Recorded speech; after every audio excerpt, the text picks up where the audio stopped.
Shubman kill நேத்து ரொம்ப பொறுப்பானாரு. அடுத்த அந்த எண்ட்ல வந்து 2-3 விக்கெட் வீழ்ச்சி அவர் நல்லா நின்னு ஆடினாரு. கடைசியில சூப்பர் டெலிவரியில அவுட் ஆயிட்டாரு பும்ரா பால்ல. பும்ரா கொண்டு வரச்சே எதிர்பார்த்தோம். பும்ரா வந்து ஏதோ பண்ண போறாரு. என்ன நல்லா போட்டிருந்தாரு நேத்து. 4 overs 19 runs 2 wicket. 11 dot ball போட்டிருக்காரு நேத்து பும்ரா. மழையெல்லாம் வந்த உடனே உங்களுக்கு கன்ஃபியூஷன் ஆயிடுச்சு. டிஎல் மெத்தட்ல எவ்வளவு பார் ஸ்கோர்னு போடுறாங்க இல்லையா, ஒரு பால் ஆடினாலே ஒரு ரன் ஏறுறது, விக்கெட் விழுந்தாலும் 100 ஏறிடும். அதனால அது ஒரு பெரிய கிரிட்டிக்கல் டைம். அது ஒரு பெரிய டிராபேக் ஜிடிக்கு.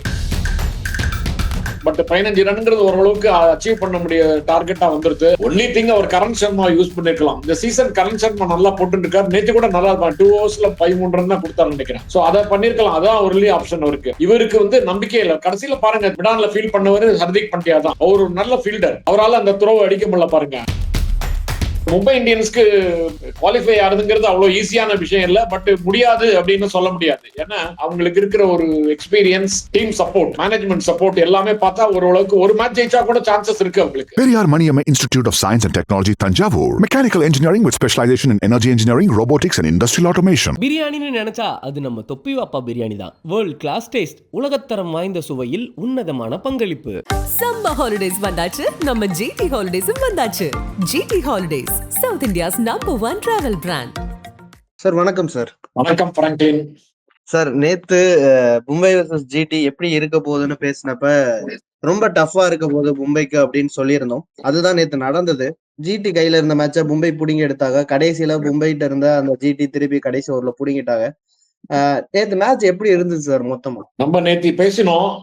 நம்ம எதிர்பார்த்த மாதிரியே மேட்ச் வந்து ரொம்ப ரொம்ப டஃபா இருந்தது. கடைசி பால் வரைக்கும் போச்சு. மேட்ச் வந்து full of drama and action. ஸ்டார்டிங்ல இருந்து கடைசி வரைக்கும் மழையினால ஒரு பல டிராமாக்கள், பர்ஃபார்மன்ஸ்னால ஒரு பல ஆக்ஷன்ஸ், ஒரு அன்எக்ஸ்பெக்டட் ஆக்ஷன்ஸ் அண்ட் எதிர்பாராத திருப்பங்கள் எல்லாமே ஒரு பெரிய கிரைம் த்ரில்லர் சினிமா பாக்குற மாதிரி இருந்தது. நல்ல 2 top teams of the tournament நல்ல நல்ல நல்ல ஒரு மேக்சிமம் அட்டம்ப்டோட எஃபர்ட்டோட ஆடினாங்க. கடைசியில ரிசல்ட் வந்து ஜிடிக்கு ஃபேவரபிளா இருந்தது. தவிர ரிசல்ட் எப்படி வேணா ஆயிருக்கும். ஈவன் வந்து அபேண்டன் ஆகி கூட ஆயிருக்கலாம். இல்லைன்னா ஒரு மழை பாதியில நின்று நிறைய இடத்துல மேட்ச் நிக்கிற மாதிரி இருந்து நிக்கச்சே வந்து ஜிடி வந்து மும்பை இந்தியன்ஸ் தான் அந்த டிஎல் மெத்தட்ல லீடிங்ல இருந்தாங்க நிறைய இடத்துல. எல்லாத்தையும் தாண்டி மேட்ச் கடைசி பால் வரைக்கும் போய் ஒரு thrilling win for GT. Congratulations. அந்த சுப்மான் கில் பிரமாதம் ஆடினாரு. அவர் deserved man of the match award. மும்பையோட பேட்டிங்கை பத்தி நம்ம பேச போறோம். ஜிடியோட பேட்டிங், ஜிடியோட பவுலிங்கை பத்தி பேச போறோம். But what went wrong sir? மும்பைக்கு என்ன ராங்கா போய் அமர்ந்துச்சு சார்? ஏன்னா ஒரு ஓவருக்கு 15 ரன் அடிக்கும் போது ஹர்திக் பாண்டியா டெத் ஓவர் நல்லா பண்ணிருக்காரு. T20 வேர்ல்டு கப்ல டெத் ஓவர் போட்டு வின் பண்ணி கொடுத்திருக்காரு.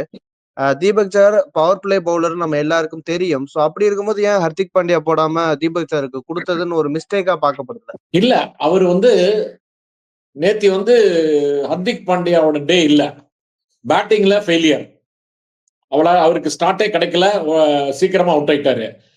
ஒரே ஓவர் போட்ட வந்து 18 ரன் கொடுத்தாரு. அவர் போட்ட ஒரு ஓவர்ல 18 ரன். அதுவும் என்ன, ஒரு 3-4 வைடு போட்டாரு. ஒரு நோபால், 2 நோபால் போட்டாரு, 3 வைடு போட்டாரு. அது லாங் ஓவர். அந்த ஓவர் ஒரு டேர்னிங் பாயிண்ட் அவங்களுக்கு.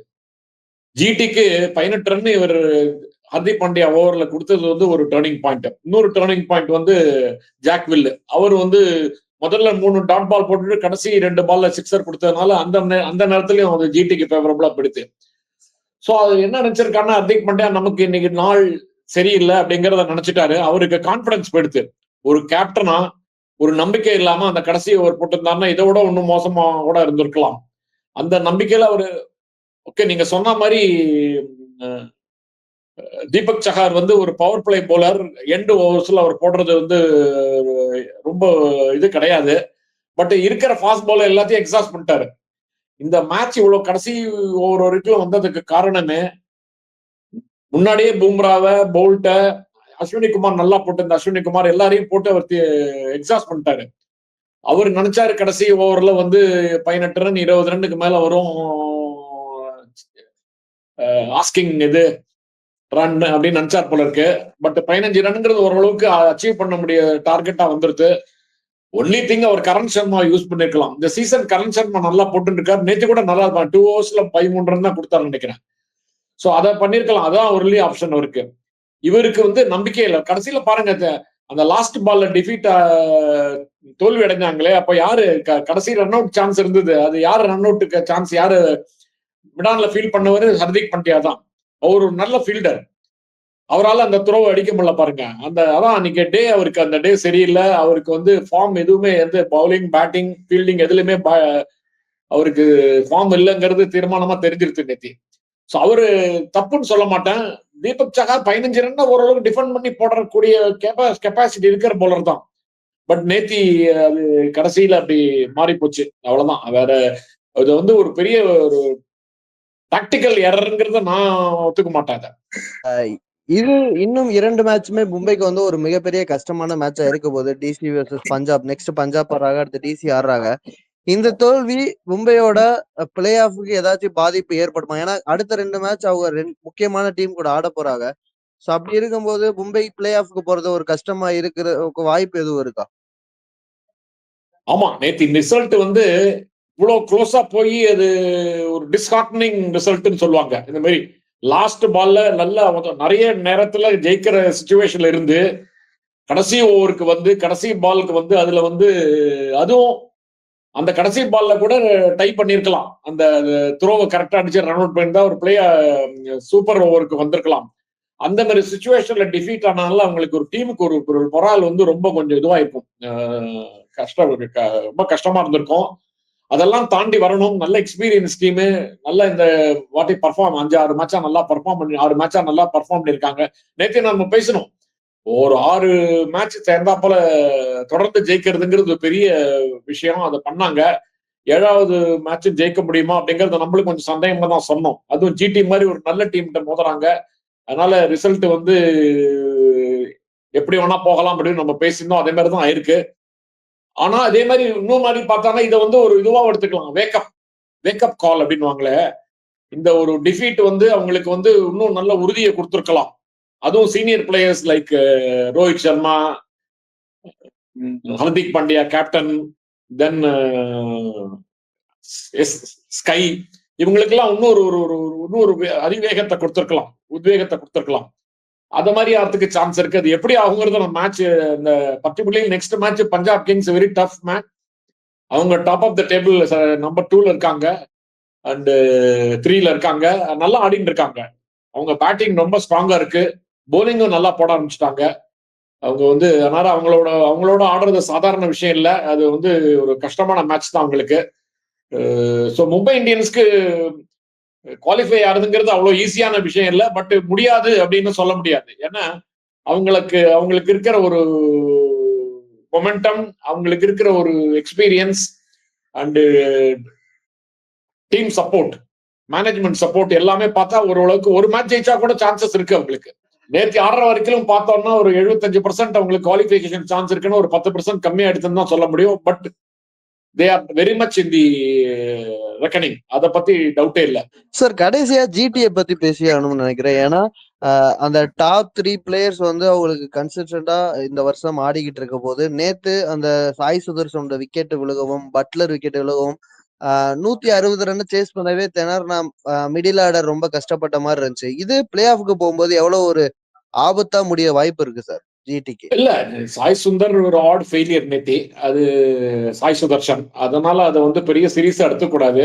நேத்தி அவர் ஃபெயிலியர் ஆனது ஒரு விதத்துல அவங்களுக்கு நல்லதுதான். இப்போ அவருக்கு வந்து ஒரு இது கிடைச்சிருக்கும், ஒரு வார்னிங் மாதிரி வந்துருது அவருக்கு. அதனால இன்னும் கொஞ்சம் அடுத்த மேட்ச் கொஞ்சம் ஒரு 3-4 பால் கொஞ்சம் பார்த்து ஆடிட்டு அப்புறம் வந்து திருப்பி பழைய ஃபார்முக்கு வந்துருவார் அப்படிங்கிற எதிர்பார்க்கலாம். ஒரு யங் பேட்ஸ்மேன், நல்ல டேலண்டட் பேட்ஸ்மேன், நல்ல மொமெண்டத்துல இருக்காரு. ஸோ ஒரு ஃபெயிலியரை வச்சுட்டு அவருக்கு வந்து நாக் அவுட் வரைச்சே அவர் பேட்டிங் அஃபெக்ட் ஆகும்னு சொல்ல முடியாது. சுப்மான் கில் நேற்று ரொம்ப பொறுப்பானாரு. அடுத்த அந்த எண்ட்ல வந்து 2-3 விக்கெட் வச்சு அவர் நல்லா நின்று ஆடினாரு. கடைசியில சூப்பர் டெலிவரியில் அவுட் ஆயிட்டாரு பும்ரா பால்ல. பும்ரா கொண்டு வரைச்சே எதிர்பார்த்தானா பும்ரா வந்து ஏதோ பண்ண போறாரு. என்ன நல்லா போட்டுருந்தாரு நேத்தி. 4 overs 19 runs 2 wicket. 11 dot ball போட்டிருக்காரு நேத்தி பும்ரா. பாருங்க T20 இதுல 24 பால்ல 11 டாட் பால் போட்டிருக்காரு, 2 விக்கெட் எடுத்திருக்காரு, ரெண்டும் critical wickets at very very very crucial time. அதுவும் நல்ல ஆடிந்த பூம்ரா கேப்டன் நல்ல பால் போட்டு தூக்கினாரு. அடுத்த ஓவர்லயே ஷாருக் கானை தூக்கினார். ஷாருக் கானும் ஒரு எடுத்த உடனே ஒரு பவுண்டரி அடிச்சு நல்ல ஒரு பார்க்க நல்ல ஃபார்ம்ல இருக்கிற மாதிரி இருந்தார், அவரையும் தூக்கிட்டாரு. அவர் பூம்ரா அந்த 2 விக்கெட் எடுத்ததுக்கு அப்புறம் தான் திருப்பி ஜிடிக்கு இது மும்பை இந்தியன்ஸுக்கு கம்பேக் வந்தது. அதனால பட்லர் நல்லா ஆடினாரு. அவருக்கு கொஞ்சம் அந்த மழையெல்லாம் வந்த உடனே அவங்களுக்கு கன்ஃபியூஷன் ஆயிடுச்சு. அந்த டிஎல் மெத்தட்ல எவ்வளவு பார் ஸ்கோர்னு போடுறாங்க இல்லையா, ஒரு பால் ஆடினாலே ஒரு ரன் ஏறுறது, விக்கெட் விழுந்தாலும் ஆஸ்கிங் ரன் ரேட் ஏறிடும். அதனால அது ஒரு பெரிய கிரிட்டிக்கல் டைம், அது ஒரு பெரிய டிராபேக் ஜிடிக்கு. இதெல்லாம் ஓவர் கம்பெனி ஆடுறதுங்கிறது சாதாரண விஷயம் இல்லை. அந்த ஒரு நேரத்துல பார் ஸ்கோர் கொஞ்சம் கொஞ்சமா ஏறச்சே அவருக்கு பட்லர் டென்ஷன் ஆகி அதுல அடிக்க போய் தான் அவுட் ஆனாரு. அதனால பட்லர் ஃபார்ம்ல இருக்காரு, சுப்மான் கில் ஃபார்ம்லயும் இருக்காரு, நல்ல பொறுப்பாவும் ஆடுறாரு. சாய் சுதர்ஷன் நேத்தி மட்டும்தான் ஆடல, அவர் டெஃபினட்டா அவரால் ஆட முடியும்னு எனக்கு நம்பிக்கை இருக்கு. ஏன்னா அவர் ஒரு பொறுப்பா ஆடுற கிரிக்கெட்டர் தான் அவரு. ஜென்ரலாவே அவர் அவருக்கு ஒரு இது இருக்கு, நம்பிக்கை இருக்கு, நல்ல கான்பிடன்ஸ் கிரிக்கெட்டர். அதனால இதுல இன்னொரு விஷயம் என்னன்னா, இந்த லோயர் டவுன்ல பாருங்க, அந்த டுவேட்டியா எடுத்துக்குங்க, அவர் எப்பவுமே 2 ஓவர் இருக்குச்சு, 6 பால் இருக்குச்சு, 5 பால் இருக்குச்சு, அப்படிதான் வராரு. எப்போ என்ன ஏணுமோ அதை கண்ட்ரிபியூட் பண்ணிடுறாரு. எப்போ 4 அடிக்கணுமோ 4 அடிக்கிறாரு, 6 அடிக்கணுமோ 6 அடிக்கிறாரு. இதுக்கு முன்னாடி 2-3 மேட்ச்ல பார்த்திருக்கோம். லாஸ்ட் ஓவர்ல ஒரு 6 அடிப்பாரு. ஈவன் முதல்ல அடைச்சாலும் சரி, ஸ்கோர் 140 150 இருந்ததுன்னா 170 கொண்டு வந்துருவார் 2 ஓவர் அடைச்சு. அதே மாதிரி அவர் ஒரு 50 60 எல்லாம் ஆடுறதுக்கு சான்ஸே இல்லை அவருக்கு, ரன் அடிக்கிறதுக்கு. இதே மாதிரி கான்ட்ரிபியூட் பண்றது ரொம்ப ரொம்ப ரொம்ப இம்பார்ட்டன்ட். அண்ட் ஜெரால் கொட்ஸி அவர் பாருங்க, போலிங் நேற்று ரொம்ப பிரமாதமா போட்டார். 4 ஓவர் போட்டாரு, ரொம்ப நல்லா போட்டாரு, ரொம்ப அதிகமா ரன் கொடுக்கல. பேட்டிங் அந்த கடைசி ஓவர்ல ஒரு 6 அடிச்சது அப்புறம் விட்டானாரு, அது ஒரு கொஞ்சம் கிரிட்டிக்கல் தான். பட் அந்த 6 அடிச்சது ரொம்ப ரொம்ப ரொம்ப ரொம்ப வேல்யூபிள். இதே மாதிரி அவங்களுக்கு வைட்டல் டயத்துல என்ன வேணுமோ அதை பண்றதுக்கு அவங்களுக்கு ஆள் இருக்கு. அது பெரிய பிளஸ் பாயிண்ட் அவங்களுக்கு ஜிடிக்கு. நிறைய பேர் அது மாதிரி தான் அந்த டீம்ல ஃபர்ஸ்ட் 2 பேட்ஸ்மேன் 3 பேட்ஸ்மேன் அடிக்கிறதெல்லாம் ஓகே. இதே மாதிரி ஒரு கிரிட்டிக்கல் டயத்துல லாஸ்ட் ஓவர்ல 15 ரன் இருக்கு, லாஸ்ட் 2 ஓவர்ஸ்ல 20 ரன் இருக்கு அப்படிங்க இருக்குச்சு. அந்த லோயர் பேட்ஸ்மேன் 6th 7th ஆர்டர்ல வரவங்க எல்லாம் கான்ட்ரிபியூட் பண்றதுங்கிறது ஒரு டீமுக்கு பெரிய பூஸ்ட். அது ஜிடிக்கு இது வரைக்கும் 2-3 தடவை நடந்துருக்கு, நம்ம பார்த்திருக்கோம். மும்பை இந்தியன்ஸ் அடுத்து பஞ்சாப் சந்திக்க போறாங்க, அதுக்கு முன்னாடி நம்ம கண்டிப்பா பேச போறோம். பட் அந்த அஸ்வினி குமாரை பத்தி பேசி ஆகணும்னு நினைக்கிறேன். ஏன்னா போன மேட்ச் அவரை ரொம்ப அடிச்சு அவர் ஒரு ஃபர்ஸ்ட் மேட்ச் 4 விக்கெட் எடுத்தாரு. அடுத்த 2 மேட்ச்மே அவருக்கு நல்லா அமையல, ஏன்னா நல்லா அடி வாங்கியிருந்தாரு. பட் நேத்து அந்த கன்ஃபியூஷன் சப்ஸ்டியூட்டா மேட்சையே திருப்பி கொடுத்தாருன்னு நினைக்கிறேன். ஏன்னா அந்த பட்லரோட விக்கெட் மும்பை இந்தியன்ஸுக்கு எவ்வளவு பெரிய ஒரு கம்பேக்கா இருந்துச்சுன்னு நம்ம பார்த்தோம். ஏன்னா பட்லர் ஒரு ஓவர்ல மேட்சை மாத்தக்கூடியவர்னு நமக்கு தெரியும். ஸோ இந்த அஸ்வினி குமார் நல்ல யாக்கர்ஸ் வச்சிருக்காரு, நல்ல பவுலிங் போறாரு, ஃபியூச்சர் ஆஃப் இந்தியன் கிரிக்கெட்னு சொல்லலாமா? ஏன்னா ஒரு அந்த லெஃப்ட் ஆர்ம் பேசர் நல்லா போடுறாரு. But little too early to give opinion or predict Ashwini Kumar's immediate future as an Indian cricketer. But ஒரு நல்ல ஸ்டார்ட், நல்ல ஃபைட்டிங் குவாலிட்டிஸ் இருக்கு அவருக்கு, நல்ல ஸ்பிரிட்டோட ஆடுறாரு. நீங்க சொன்ன மாதிரி யார்கர் போடுறாரு, அவருடைய ஆக்ஷனும் நல்லா இருக்கு, ரன் அப் ஆக்ஷன் ரிதம் எல்லாமே ரொம்ப நல்லா இருக்கு. ஒரு பொட்டன்ஷியல் இருக்காரு, கிரிக்கெட்டர் தான் இருக்காரு. பட் இது வரைக்கும் பார்த்த வரைக்கும் அவர் பொட்டன்ஷியல் இருக்கு. இன்னும் ஒரு சீசன் பார்க்கணும். இப்ப இருக்க 2 மேட்ச் கிரிட்டிக்கல் மேட்ச், இப்போ நீங்க சொன்ன மாதிரி 2-3 மேட்ச்ல அடி வாங்கினாரு அவரு கூட. அதனால அவரை கன்சிஸ்டன்டா ஆட முடியல. ஒரு வரிசையா ஒரு 5 மேட்ச் 6 மேட்ச் ஆடச்சேதான் நம்ம இன்னும் அவருடைய ஸ்ட்ரென்த் என்னங்கிறத நம்ம அசஸ் பண்ண முடியும். ஆஸ் இட் இஸ் இப்போ இந்த நேரத்துல அவரை ஒரு பெரிய இந்தியன் கிரிக்கெட்டரா வரக்கூடிய சான்ஸ் இருக்கா அப்படிங்கறத சொல்றதுக்கு என்னால முடியல. அது I will have to wait and see, என்னுடைய ஒப்பீனியன்ல.